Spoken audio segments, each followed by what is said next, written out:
Hello everyone! Welcome to another 2v2 battle. This one's going to start a little differently because the Blood Knights were just released, and I have done some testing against the other cav units of the other factions in the game. And after I discuss this, we'll jump into the battle. But I want you to know how the Blood Knights are going to fare against the other elite units of the other factions.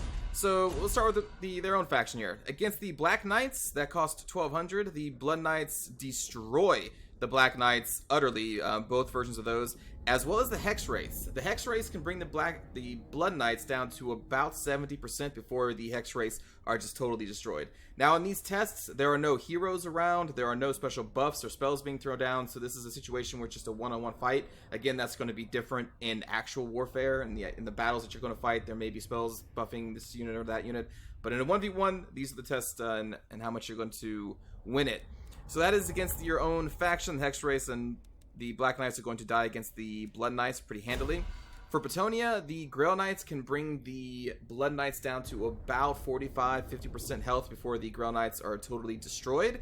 The Knights of the Realm, as well as the Empire's, Empire Knights, they both get destroyed. Just utterly destroyed.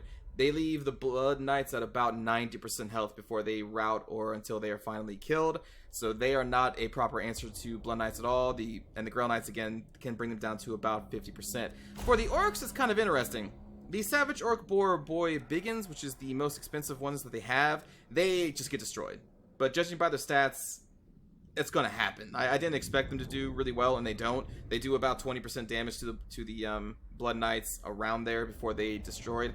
The Orc Boar Boy Biggins, though, with their anti-large and armor piercing stats that they have, and they only cost 900, they bring the Blood Knights down to about 40% health before they die. And that's not bad. They do a lot better than the Knights of the Realm and the Empire Knights for the Bretonians and the Empire factions that are also the same price. So these Boar Boy Biggins, if you get two of them, that is spending 100 extra than the Blood Knight cost, but they could bring down a Blood Knight. So that's kind of, it's a good trade. They will lose one-on-one, but I think it's a good trade for the price that you spend on the Boar Boys. And then for the Empire, the Demigryph Knights with halberds are going to be destroying your Blood Knights. They are 200 cheaper than the Blood Knights, and they are going to kill them still, but the Demigryph Knights will be left with about 20%, maybe 30% health left. So they do get a beating, but they will win. The normal Demigryph Knights will be the opposite. They will lose in a fight against the Blood Knights, but they are going to be leaving the Blood Knights at around 40 to 50% health in most cases. The Reiksguard and the Empire Knights just get handed by the Blood Knights. Unfortunately for the Reiksguard, they cannot stand up against the Blood Knights. The Warriors of Chaos, the Chaos Knights with lances, almost destroy the Blood Knights. Almost. In every case, the Blood Knights are left with very few units, and their health is ravaged down to maybe 10%, maybe even less, maybe slightly higher. Again, it kind of depends on how the battles wage. The Chaos Knights, though, just the normal cav, they get utterly destroyed, leaving the Blood Knights at about 80% health or so.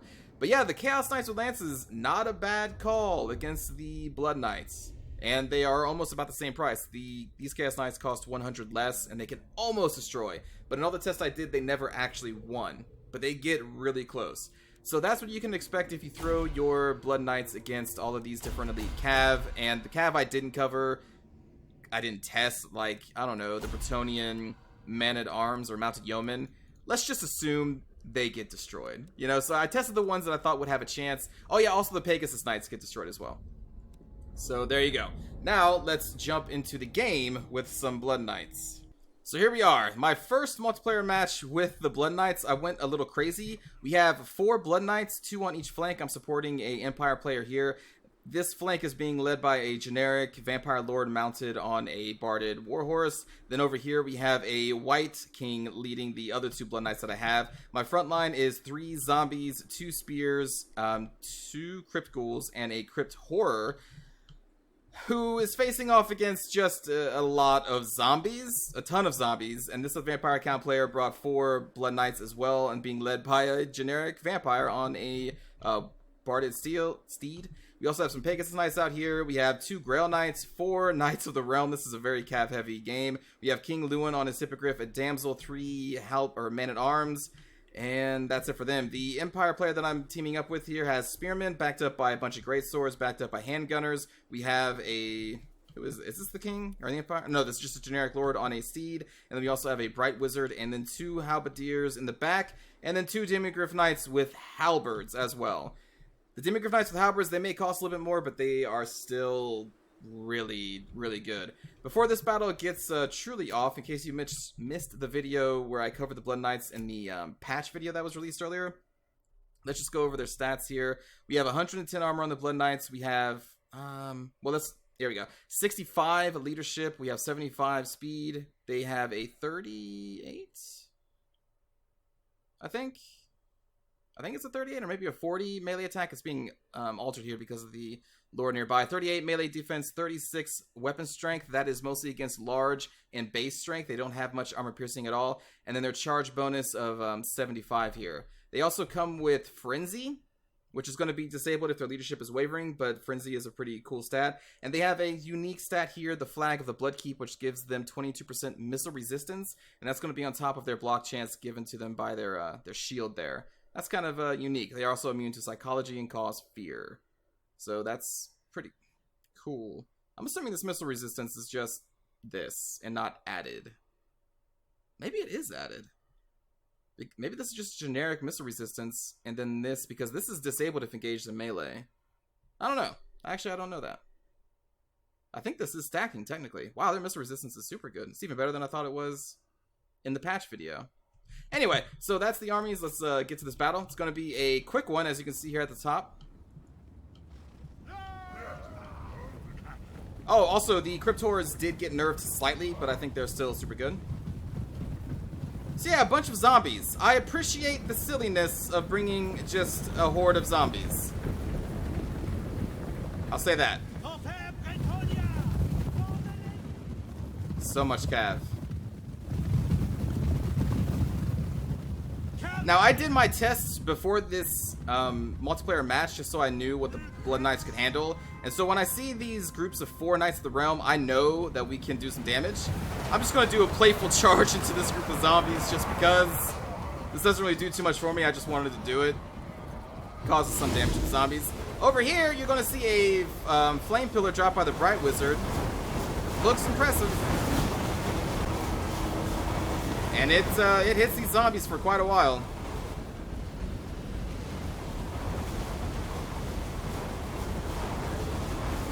Woo! Toasty. I'm sending my zombies in as well. Now look at the damage it did. Huh. It's almost like it may not be worth it. Although these units are kind of spaced out, so it's not maybe the perfect situation, but still, it was touching enemy units for a long time, and it did basically nothing. And these are just zombies. Although the zombies do also have a lot of hit points, though. So there's going to be an engagement here between zombies, and my army is going to be moving in. I'm going to send a group of zombies over here, as well as some crypt ghouls. Then over here, we have the enemy vampire player charging in, leading by their vampire generic lord here. And they're going to get a charge off the front line, which is going to be spearmen, which have charge defense against large creatures. They're going to get into the great swords as well as these halberdiers who are not braced, so they don't get their charge defense, and also against these Demigryph Knights. I'm going to cover this battle in 2 parts. We're going to watch this side and then the other side. Here comes the king. Some zombies making their way to the great swords. I'm swinging one of my 2 Blood Knight groups around to try and get to these Grail Knights over here. Some buffs are dropping on the friendly Empire player from the Bright Wizards. So you can see we have Cascading Fire Cloak. We have Stand Your Ground from their Lord. We have Flaming Sword of Ruin. And these Demigryph Knights, 104 melee defense. Their weapon strength is now 76. Most of that is anti-large and armor piercing. Insane. But I mean, that's also because of just the buffs. But still, that's just so much damage. And even though they got charged and they didn't get a charge off, they haven't taken much damage. Although it wasn't a full charge. They caught only a part of it. But still, they're a solid unit. So the Blood Knights are disengaging as I'm pulling my forces still around to get a charge off. You have some spells going off from the Bretonian Damsel who's in the back there. And these Grail Knights are just getting destroyed by the Halberdiers and the Demigryph Knights. So I'm going to come in here and charge. Dropping a Curse of Years on the Grail Knights to sap their melee strength and their speed. And also getting a charge off here on these 2 injured Blood Knights. We got Blood Knight on Blood Knight action. My leader gets charged by one of their Blood Knights. And you can see against these 2 damaged Blood Knights, my Blood Knight is going to get really well because they were not tired at all and they get a nice charge. Meanwhile, over here, the Grail Knights are continuing to be murdered as they are running away. And this Blood Knight group was not even injured. Another damp spell going off. Looks impressive. Demigryph Knights get into the back of these somewhat okay Blood Knights, and this is going to go pretty poorly for them. And over here is just a massive death against the the enemy Vampire Lord and their Blood Knights, who are going to take out my Vampire Lord. We still do have a White King leading the other group, but yeah, he does drop here because I was micromanaging the other group and I didn't notice that he was almost dead. So that's my bad. But with the help of the Demigryph Knights, these Blood Knights are going to get wrapped up over here. I still have a full group of Blood Knights here that are waiting to be micromanaged. King Lewin and the Pegasus Knights that the Empire have come back into the handgunners and start to wreak havoc. But then they get supported by the Demigryph Knights with halberds, so that's going to turn this fight really quickly against the Pegasus Knights, and they are forced to retreat. King Lewin's still in here amongst the spearmen doing some work. I send my fresh Blood Knights against this Vampire Lord. And then the Demigryph Knights get into King Lewin, and this is when the fight changes for the king. He was okay up to this point. But Demigryph Knights with halberds, well, you can see how that fight's going to go. I send one of my groups of Blood Knights that I still have remaining over here against the Grail Knights in case the Bretonnian realizes that they came back from routing, so I want to make sure that they die. So we get a nice charge off and finish them pretty quickly. Meanwhile, the infantry fight goes about how you expect it would against great swords and men-at-arms. The men-at-arms lose. Yeah. Surprise, surprise. And King Lewin was forced to retreat. The Pegasus Knights trying to come in again, but they are about to break. And this is when the Vampire Lords is going to die. That was their only leader. And that is the end of the game. We do have a decisive victory there. So let me load it one more time so you can see what my other Blood Knights were up to. Oh, the Flame Pillar. So I think I did mention earlier in just this video alone that I did all the testing before this multiplayer battle. So going in here, seeing this clump of Knights of the Realm, I know that one-on-one, the Blood Knights destroy them. So I'm feeling pretty confident that this group of 2 Blood Knights led by their White King can possibly take on 4 Knights of the Realm. Not the men-at-arms, but if I can single out the Knights of the Realm, I'm pretty confident that we can take them. So I'm trying to get into a position where we can get a charge on them, hopefully when they are not moving, is what my plan was. Now, I like the idea. I just like this. I don't know if it really does much, but I like attaching heroes to units. Like, that's why I put this person on a horse. That's why my other vampire guy's on a horse. I don't know, I just like the heroes and just the lore of it, them being led by a hero. But unfortunately for me, I did not actually group the White King in a locked group, so he starts just walking everywhere while my Blood Knights are moving around, so it doesn't look as cool because he's not riding with them. But that's what I go for with these types of setups when I have a hero just attached to like a small detachment of troops. It just looks cool, and I like it. I don't know if it does much, but I like it. So multiple times I have to tell him to run, and then he continues walking again when I give the group new orders. Over here in the middle, I'm sending my troops to deal with the mass of zombies, including my Cryptors, my Crypt Ghouls, my Skeletal Spearmen that I have because I was expecting cav from the Vampire accounts and the Bretonians. This group of zombies starts to follow my Blood Knights. I think this is because when I charged them, the enemy player just mass selected and right-clicked on my Blood Knights. So this group of zombies is going to be chasing them, which is not what they want to be doing. But the Vampire account player was probably too busy over here micromanaging their 4 Blood Knights and their Vampire Lord. So I can totally understand why this would happen. These ghouls are going to do pretty good against zombies, and I see a perfect opportunity here. These Knights of the Realm are not even moving. At the very last second, though, they do see I'm coming in, so we get both of our charge bonuses off. This unit piles in but does nothing because it's stopped by the unit in front of them. And you can see we totally win in the charge, even when both units get the charge bonus off. And I'm waiting to charge with my second Blood Knights. I'm trying to pull my White King up while micromanaging everywhere else, but he keeps walking. So that's why he's not here. And this group doesn't even get their charge bonus off. So you can see the Blood Knights just destroy the Knights of the Realm even when they both get their charge bonuses. The Knights of the Realm just have no chance. And these even have less of one because they didn't even get the charge off. So I disengage.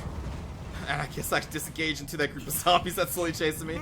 And these Knights of the Realm try and do a back charge through their own zombie ally into my zombies, leaving their backs totally exposed for my Blood Knights to come back and charge them. This is a silly idea because they also charge into my Skeletal Spearmen that are nearby.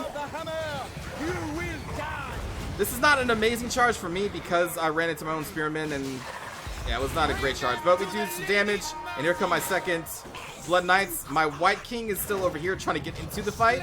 And then I noticed with all of the spells going off over here, I was looking for the damsel and I see her hiding in these trees. So I'm actually going to send my White King over there to fight her and not fight with the troops that I assigned him to. But these Knights of the Realm just kind of got themselves encircled with spears and Blood Knights, which is not where they want to be. And you can see they are taking a lot of damage as they are trying to withdraw from this fight. Meanwhile, let's check how my infantry is doing against the massive zombies. Let's see, Ghoul's doing pretty good. These zombies are dying, no surprise. My Crypt Horrors have not been hurt at all, but they've just been fighting against zombies, so again, no surprise. And over here, my one Crypt Ghoul and zombie unit are also winning. Again, not a real surprise. Look, I appreciate the silliness of bringing nothing but zombies and some Blood Knights. I appreciate it. I don't think it's the tactical best decision, but it is a fun decision, and I approve. These Knights of the Realm get into my White King as I am routing the damsel within seconds, because White Kings are pretty good at taking out squishy casters. As it turns out, they have a lot of buffs that can do a lot of damage. Really, actually anything, but specifically squishy mages. I see this, so I'm responding with the two Blood Knights that I assigned to my White King kind of as their bodyguard. So we're going to chase these Knights of the Realm down.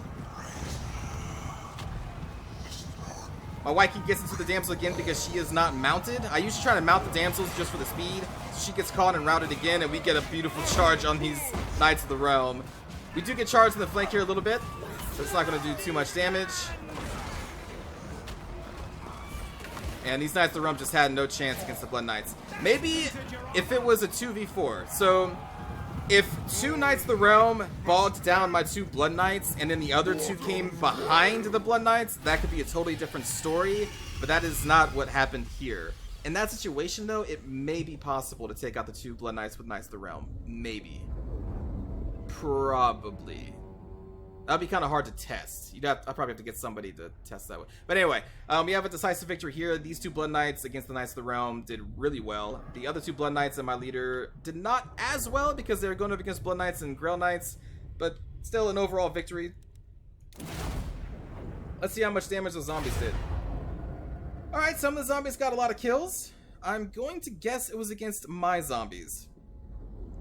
That's just a guess. My Crypt Ghouls each did really well. It's hard to say they did really well. These are all zombie kills here. Some of these may be against Knights of the Realm, so that's okay. My Blood Knights, oh my god, 126. Oh man, so I think it was this one and this one were the ones sent against the Knights of the Realm, and they did really well. This is also probably the one that I sent into the zombies.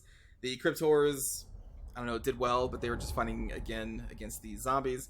My enemy's Blood Knights, unfortunately, did not do as well. They were kind of surrounded in just one giant clump and bogged down against Demigryph Knights with halberds. My Blood Knights are heroes and spears, so that was a tough situation for them to fight into. Besides that, their Lord got 11 kills. That's probably pretty good, because I think he was fighting mostly against knights and mounted troops for the most part, so that's not too shabby. And then my ally of the Empire player, let's see, spears did okay, halberds did really good, and they were fighting against Blood Knights, I think, for the most part, so that's really good. These great swords were fighting against the enemy's men-at-arms, and they destroyed them. And the Demigryph Knights got a solid amount of kills because those are mostly against the Blood Knights and Pegasus Knights. Handgunners, not so much, but they got stomped by the Pegasus Knights, pretty early on, and so that's not no real surprise. And then the Bretonnian player, King Lewin, got a lot of kills against handgunners, and I think some greatswords. I think he was also fighting. The Knights of the Realm just did not have much of a chance against those two Blood Knights, especially when they charged into my zombies, leaving their backs exposed. I would probably recommend not to do that. Maybe. Grail Knights, same thing. They charged into the flanks and then got countercharged by Blood Knights and Demigryph Knights with halberds. So it's just not their ideal situation, unfortunately, for them. And yeah, so that's going to do it. I don't think there's really any unit we need to show off. I guess I can just look at the Blood Knights stats without the buff of the leader. Again, 1,700. These things are super expensive. And the trade-off with the other elite units of this game, they're good. You know what? They're good. Just don't put them against the elite cav of Demigryph Knights, and they would do pretty well against most other things. I do kind of need to test them against things like trolls and crypt horrors, things like that, because those are large creatures. So I think they're going to do pretty good against them since they have a higher weapon damage and lower armor piercing. They'll probably do really well, super well, against monstrous creatures that don't have much armor. So, like, maybe the armored trolls from the Warriors of Chaos will be able to take their charge, maybe. But, I mean, still, with the charge bonus of 72, I think these things are going to be able to kill any monstrous creature for the most part. Or at least do a massive damage, and then you can just keep cycle charging them in and out. But yeah, these are their base stats without the Nearby Lord buffing them a little bit. Pretty good. But, again, they cost 1,700, so you would hope that they are really good. And I think they are. And this whole Flag of the Bloodkeep stacking with the missile resistance? Oh, wait. No.